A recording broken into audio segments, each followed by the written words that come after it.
아멘. 고난주간의 마지막 날입니다.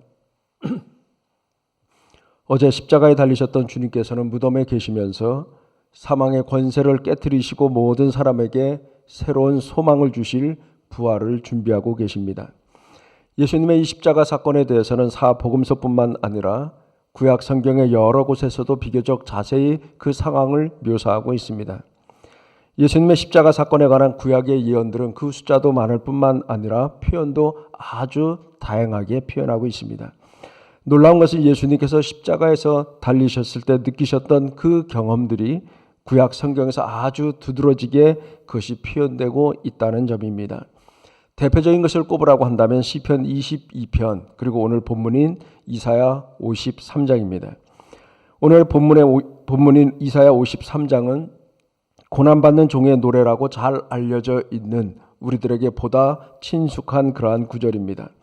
고난주간이 되면 수많은 성도들은 이 시를 한 절 한 절 천천히 묵상하면서 고난받으신 주님을 찬양하고는 했습니다. 우리는 오늘 본문 말씀을 통해서 고난받는 종의 모습이 무엇인가 라고 하는 것을 우리가 함께 살펴보려고 합니다. 먼저 1절부터 3절까지를 보게 되면 이 보잘것없는 종의 출신 배경 그리고 그가 겪은 고난이 무엇인가 라고 하는 것을 노래하고 있습니다. 이런 1절 말씀을 보시면 우리가 전한 것을 누가 믿었느냐? 여호와의 팔이 누구에게 나타났느냐? 하나님의 구원이 이렇게 연약한 종을 통해서 이루어질 것이라고 하는 그 사실에 대해서 세상을 충격을 받습니다. 누구도 이 연약하기 이를 데 없는 분이 여호와의 구원의 팔이 될 것이라고 하는 것을 전혀 생각하지 못했습니다.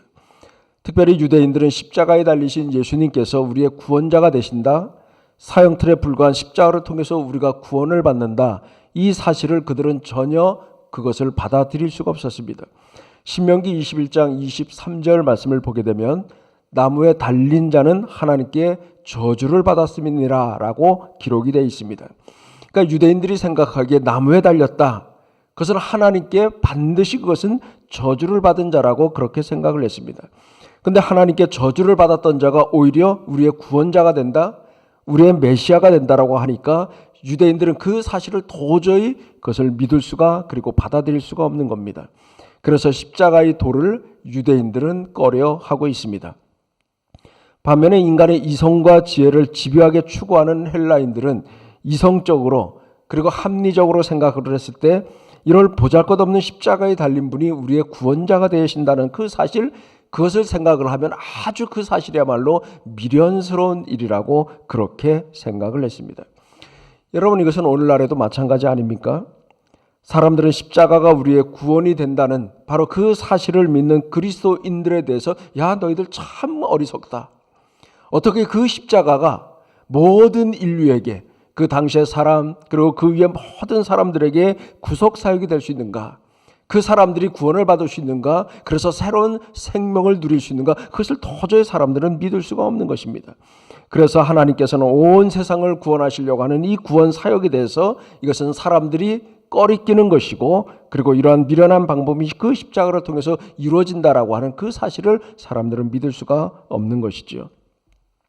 2절에 소개하는 그 종의 출신 배경을 여러분 한번 살펴보십시다.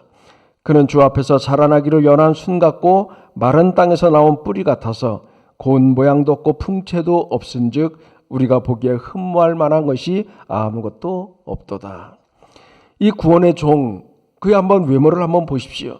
밑둥이 다 잘려버린 나무에서 자라나는 연한 순 같고 메마르고 갈라진 땅에서 자라나는 초라한 싹과도 같습니다. 여러분, 실제로 예수님은 사람들에게 멸시를 받는 갈릴리 출신입니다. 인간적으로는 누구도 주목하지 않았던 무명의 처녀의 몸에서 그는 태어났습니다. 화려하고 찬란한 왕국에서 태어나신 것도 아니고 보잘것없는 마국간에서 그는 태어나셨습니다. 한 이름 없는 목수의 아들로서 살았고 가족의 생계를 책임지기 위한 가장 평범한 일상의 삶을 사신 분입니다. 예수님은 마국간에서 시작을 했고 그리고 십자가에서 생을 마치셨던 그런 분입니다. 여러분, 고난받는 이 종의 외모는 또 어떻습니까? 고운 모양도 없고 풍채도 없은즉 우리가 보기에 흠모할 만한 것이 아무것도 없다. 초라한 환경에서 자랐고 또 외적으로 볼 때도 볼품조차 없는 그 종을 하나님께서 쓰신다는 그 사실이 사람들에게는 충격적인 사건으로 받아들여진 겁니다. 그래서 이 종은 사람들에게 멸시를 받았고 그리고 버림을 당했습니다. 여러분 3절 말씀 같이 한번 읽도록 하겠습니다. 3절입니다. 그는 멸시를 받아 사람들에게 버림받았으며 간고를 많이 겪었으며 질고를 아는 자라. 마치 사람들이 그에게서 얼굴을 가리는 것 같이 멸시를 당하였고 우리도 그를 귀하게 여기지 아니하였도다. 이 공생의 생애를 사시면서 예수님께서는 지지리도 고생만 하셨습니다. 사람들의 모든 조롱 그리고 그 비난을 다 감수하셨어요. 피곤하신 육체 그리고 배고픔을 늘 그는 겪었습니다. 사랑하는 사람들과의 이별을도 겪었고 평범한 삶을 누릴 수 있는 그 권리조차도 다 포기를 당하는 수많은 일상의 삶을 그는 사시면서 고통을 당했고 그리고 사셨다는 것이죠. 사람들에게 멸시를 당했고 그리고 우리조차도 그를 귀한 분으로 여기지 않았다는 것입니다. 그리고 결국에는 어떻게 되셨습니까? 십자가에서 돌아가셨다는 것이죠. 여러분 어저께 주님께서 당하신 그 고난을 스냅 사진처럼 한번 여러분 우리가 생각해 보십시다. 겟세마네에서 피와 땀을 쏟으시면서 그는 기도를 하셨습니다. 그리고 유대 당국자들에게 체포를 당하셨고 사랑하는 제자 베드로는 자신을 저주하면서까지 부인하는 그 말을 묵묵히 그것을 다 들었습니다. 사람들에게 희롱을 당하고 모욕을 당하시면서 공회에 끌려가셨고 또 빌라도와 헤롯에게는 불법적인 재판을 받기도 하셨습니다. 십자가에 자신을 못 박으라는 군중의 그 외침도 그는 묵묵히 바라볼 수밖에 없었고 그 모든 외침을 다 들으셨어요. 십자가를 지고 해골이라는 뜻을 가진 골고다 언덕으로 올라가셨습니다. 군주들과 로마 군인들에게는 모욕과 희롱을 당하셨고 침뱉음을 당하시까지 하셨습니다. 종국에는 가시관을 쓰셨고 십자가에 못 박혀 매달리시고 그리고 창에 찔려서 피를 다 쏟으신 후에 돌아가신 그 일들이 스냅 사진처럼 아주 주마등처럼 우리 앞에 그 모습들이 착착 지나가면서 그 주님께서 당하신 고난이 무엇인가라고 하는 것을 우리들에게 보여주고 있다는 것이죠. 죄가 하나도 없으신 분이 전능하신 하나님의 아들이 그토록 상하고 고통을 겪은 후에 무기력하게 죽으셨으니 하나님의 백성인 우리조차도 그 종을 귀하게 여기지 않았다는 사실입니다. 이제 우리가 4절부터 6절까지를 보게 되면 고난받는 종의 노래 중심 부분을 우리가 보게 됩니다. 종의 고통을 표현하는 말들로 가득 차 있고 죄인들을 위한 종의 속죄 사역을 아주 분명하게 언급을 해주고 있습니다.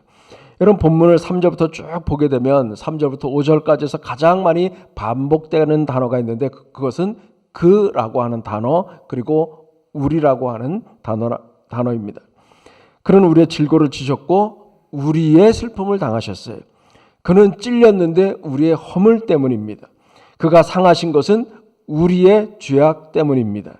그가 징계를 받았기 때문에 우리가 평화를 누린 것이고 그가 채찍에 맞은 것으로 인해서 우리는 나음을 받았다고 했습니다.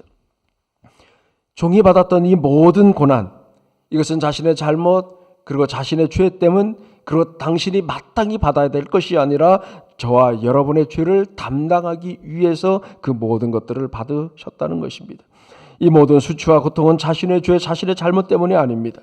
우리가 마땅히 하나님께 받아야 될 그 징벌을 우리 대신 그분께서 받으신 것입니다. 5절 말씀을 보면 그는 찔림을 받으셨고 상하셨고 징계를 받으셨으며 채찍에 맞으셨다고 그랬습니다. 이런 종의 고난에 대한 이사야의 생생한 이 표현은 700년 정도가 지난 이후에 십자가에서 예수님에게 그대로 그것이 실현되고 있다라고 하는 것입니다. 그가 왜 무엇 때문에 이런 혹독한 고난을 당하셨는가? 오늘날도 일부의 사람들이 생각을 하지만 이사야 선지자 당시의 사람들도 벌을 받는다. 그것은 그가 마땅히 그 벌을 받을 만한 그런 죄를 졌겠지.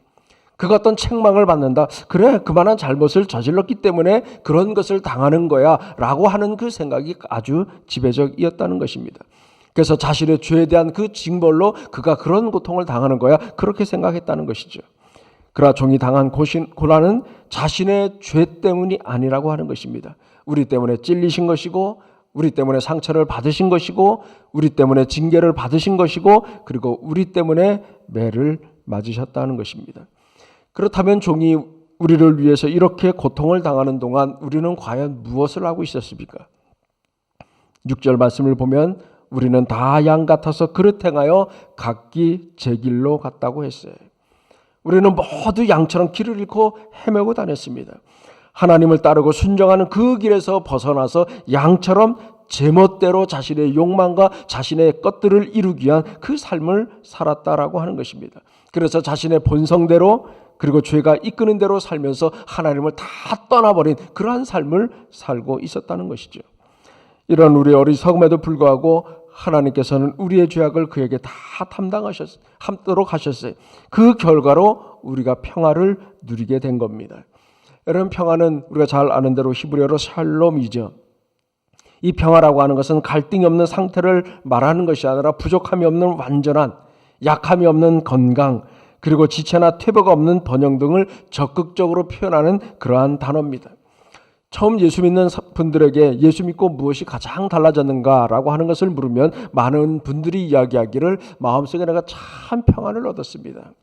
그 전까지 우리가 이 세상을 살면서 누렸던 그 작은 평안들이 아니라 정말 말할 수 없는 그런 평안 그리고 안정감을 누렸다라고 하는 이야기를 많이 듣습니다. 하나님을 모르고 내 뜻대로 살 때는 자유로운 것 같지만 마음과 그리고 영혼의 평안은 없었다는 것이죠. 그러나 예수 믿는 사람들은 무엇보다도 하나님께서 주시는 그 마음의 평안을 가지고 살아간다는 것이죠. 왜냐하면 예수님으로 인해서 죄와 허물에서 우리가 용서를 받았기 때문에 그렇습니다. 7절부터 9절까지를 보면 학대당하는 그리고 고난받는 종의 모습을 그려주고 있습니다. 여러분 8절 말씀 같이 보겠습니다. 8절입니다. 그는 곤욕과 신문을 당하고 끌려갔으나 그 세대 중에 누가 생각하기를 그가 살아있는 자들의 땅에서 끊어짐은 마땅히 형벌받을 내 백성의 허물 때문이라 하였으리요. 종이 고통을 받아 죽는 것을 보면서도 아무도 그가 우리를 위해서 죽었다라고 하는 그 생각을 하지는 못했습니다. 오직 자신의 죄의 대가라고 그렇게 생각을 했습니다. 이렇게 부당한 대우를 받고 그런 부당한 채찍을 받고 있음에도 불구하고 종은 아무 말도 하지를 않습니다. 그리고 묵묵히 그 십자가형을 향해서 나아가고 있다라고 하는 것이죠.